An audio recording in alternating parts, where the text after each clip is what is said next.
मैं अपनी फैमिली को छोड़कर अपने माँ बाप का आशीर्वाद लेकर इंडिया से निकल पड़ता हूँ एक नए सफ़र पर। सबसे दूर बादलों से होते हुए मैं पहुंच जाता हूँ दुनिया के सबसे पावरफुल देश America. My dream was not to study abroad. My dream was to study in USA. A very good morning everyone from London, United Kingdom, UK।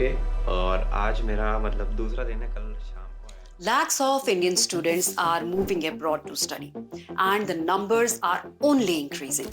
2022 से कंपेयर करेंगे तो एक साल में ही यूएस में 35% एंड यूके में 54% स्टूडेंट्स इनटेक का increase देखा गया है एंड जर्मनी में 5 साल में the number of Indian students have doubled. According to ICEF monitor, foreign में पढ़ रहे इंडियन स्टूडेंट्स की तादाद 2019 में 1 मिलियन के करीब थी, जो कि 2025 तक 2 मिलियन होने वाली है, which is not good for India। 2022 में इंडियन स्टूडेंट्स ने $47 बिलियन स्पेंड किए थे on overseas education and this is expected to rise to $70 billion by 2025, which is as big as the GDP of countries like Tunisia and Belarus। Imagine Indians का hard earned money is being spent on other countries।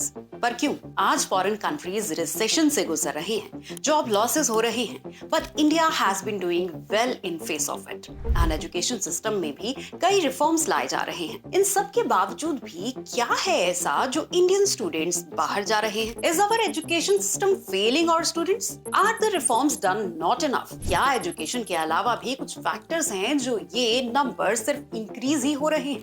मैं हूं सिमरन और इन सब सवालों के जवाब जानने के लिए सब्सक्राइब करिए ब्राइट विंग पर और जुड़े रहिए हमारे साथ।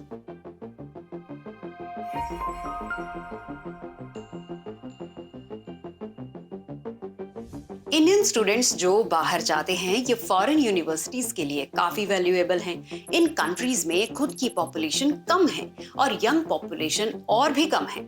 स्टूडेंट्स नहीं होंगे तो ये कमाएंगे कैसे? इन यूनिवर्सिटीज की ट्यूशन फीस में लोकल और इंटरनेशनल स्टूडेंट्स के लिए जमीन आसमान का डिफरेंस होता है। किंग्स कॉलेज लंदन को ही देख लीजिए। Tuition fee to study BA English for international students is almost ₹25 lakhs, whereas for domestic students it is around ₹10 lakhs. Now this money is used to run these colleges and subside education for locals. इसमें कुछ भी गलत या सही नहीं है, उनके rules हैं तो हैं, पर जस्ट इमेजिन अगर ये इंटेलिजेंट स्मार्ट स्टूडेंट्स और ये हार्ड अर्न्ड मनी दोनों इंडिया में ही रुके तो नेशन बिल्डिंग के लिए एक इम्पोर्टेंट एसेट प्रूव होते हैं। इंडिपेंडेंस के 75 साल बाद तक हमारे एजुकेशन सिस्टम को इतना कमजोर बना दिया गया है कि ये आज एक फैक्ट्री सिस्टम बनकर रह गया है, जहां लाखों बच्चे घुसते हैं और एक प्रोडक्ट बनकर निकलते हैं जिन पर कॉलेज और डिग्री की ब्रांडिंग होती है, पर उनके अंदर क्या है?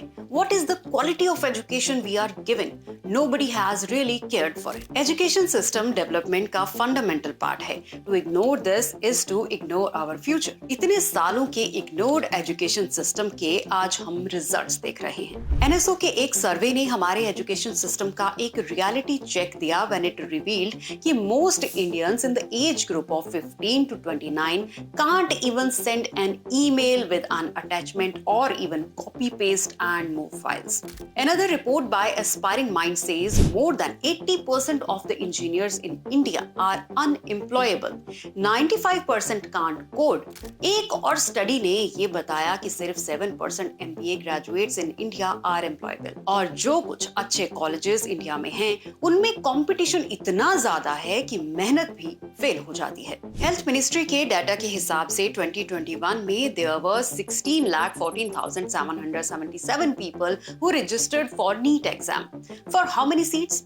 90,825 seats only. Now 8,705 students cleared the exam, which means 90% students who cleared NEET and are deserving will not get into a medical college. 5 medical seats पर 100 बच्चे compete कर रहे हैं। हमारे old curriculum, which was last changed in 1986, did not prepare students for modern day challenges, जिसमें theoretical knowledge पर focus किया जाता था, प्रैक्टिकल पर नहीं। Now the current government is trying to change all of these things. 34 years के बाद India की एजुकेशन पॉलिसी में चेंज लाया गया है। National education policy 2020 is going to overhaul the overdated rigid education system, जिससे इंडियन कॉलेजेस को world की टॉप यूनिवर्सिटीज की लेवल प्लेइंग फील्ड पर लाया जाएगा। Stand alone higher education institute जो सिर्फ एक ही फील्ड में एजुकेशन देते हैं, जैसे कि IITs सिर्फ इंजीनियरिंग पढ़ाते हैं। अगर स्टूडेंट को हिस्ट्री में इंटरेस्ट हो तो वो सब्जेक्ट ही नहीं है। फॉरेन यूनिवर्सिटीज में स्टूडेंट्स के पास बहुत फ्रीडम होती है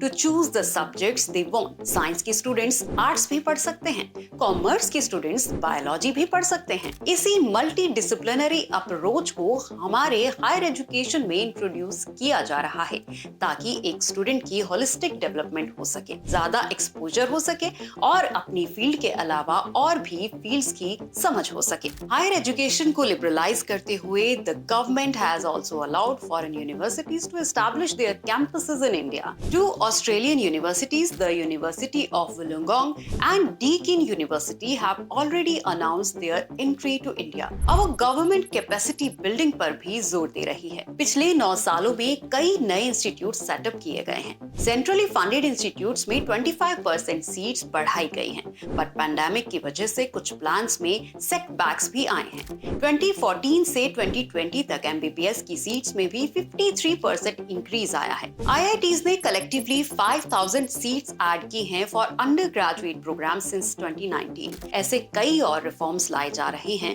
पर जिस सेक्टर को सालों से इग्नोर किया जा रहा था उसको वक्त लगेगा उभरने में। पर क्या फॉरेन नेशंस में सिचुएशंस बेटर हैं? जैसे इंडिया के इश्यूज हैं, वैसे ही बाहर जाने के भी अपने चैलेंजेस हैं। सईदा जैदी जो 2021 में US गई थी अपनी मास्टर डिग्री के लिए, was found on the streets on the verge of starvation. बहुत से स्टूडेंट्स अपने एसेंशियल आइटम्स पर खर्चे कम कर रहे हैं क्योंकि उनको जॉब्स नहीं मिल रहे और ग्लोबल इकोनॉमिक स्लोडाउन की वजह से कॉस्ट ऑफ लिविंग इंक्रीज होता जा रहा है। आदित्य मिश्रा, जिन्होंने अलास्का से पोस्ट ग्रेजुएशन करी इन अप्लाइड डाटा साइंस, आज वहां के फ्रीजिंग टेम्परेचर में बाइसाइकिल्स में फूड डिलीवरी कर रहे हैं to make ends meet. He is considering coming back to India. ऐसे कई स्टूडेंट्स हैं जो 20 से 50 लाख के लोन लेकर बाहर पढ़ने जा रहे हैं, पर बिना जॉब्स के वापस इंडिया आ रहे हैं या स्ट्रगल कर रहे हैं। जापान, यूके में हाल ही में रिसेशन आया है और भी यूरोपियन नेशंस हैं that have slipped into recession. मैं क्यों आ गया? मेरी इतनी अच्छी लाइफ थी इंडिया में, मैं आराम से पैसे कमा रहा था, फैमिली थी, गाड़ी थी, घर था, सब कुछ छोड़ करके मैं एक नई कंट्री में आया हूँ और वहाँ पे मुझे कोई जॉब भी नहीं दे रहा। ब्रिटिशर्स को सबको जॉब मिल गया है, बट जो इंडियन या चाइनीज है उनमें बहुत कम लोगों को मिला है। और सिर्फ जॉब्स ही नहीं, अगर आप हेल्थ केयर सेफ्टी को देखेंगे तो these nations are failing in that too. UK का हेल्थ केयर इस टाइम पे इतना बुरा हाल चल रहा है, यहाँ पे जाके हमें 6-6 घंटे वेट कराते हैं और उसके बाद मिलता क्या है, एक पैरासिटामोल की गोली। Indian origin student Sayyad Mazahir Ali attacked by robbers. Vivek Saini hammered to death. Student Sameer Kamat's body was found near the Purdue University. Neil Acharya was found dead inside the same university. Shreyas Reddy found dead in Ohio. Akul Dhawan found dead outside the University of Illinois. US में homelessness एक बहुत बड़ा crisis है जिसमें 12% rise आया है and today it's at its highest peak. A homeless person started to walk with me, along with me. I got very scared. I ran straight to my home. एक study conduct की गई UK में जिसमें ये बताया गया है कि कैसे इंटरनेशनल स्टूडेंट्स में depression, anxiety, stress and suicidal thoughts ज्यादा पाए गए हैं कंपेयर टू लोकल्स। इंडिया में बहुत स्ट्रॉन्ग कम्युनिटी लाइफस्टाइल है। ये स्टूडेंट्स अपनी फैमिलीज, फ्रेंड्स को छोड़कर अकेले अब्रॉड जाते हैं, पार्ट टाइम काम, कॉलेज सब कुछ मैनेज करते हैं। It is bound to take a toll on one's mental health. पर सवाल इंडिया पे भी आता है, अगर इतने इश्यूज होने के बावजूद भी so many students are opting to move abroad instead of studying here, does that mean India has failed to retain its best people?